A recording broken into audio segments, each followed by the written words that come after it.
Good morning friends. आज मैं एक वीडियो बनाने जा रहा हूँ। वीडियो एक ड्राइंग पे है और एक ऐसा ड्राइंग है जो नेचर को दर्शाता है। हमारे आसपास बहुत पेड़ पौधे होते हैं, पर्वत होते हैं, झील होते हैं, झरने होते हैं।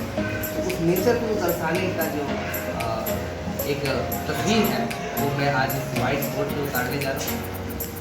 अच्छा लगे तो चैनल को सब्सक्राइब करें और लाइक करें।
मेरे द्वारा बनाया हुआ पेंटिंग था। अगर आपको अच्छा लगे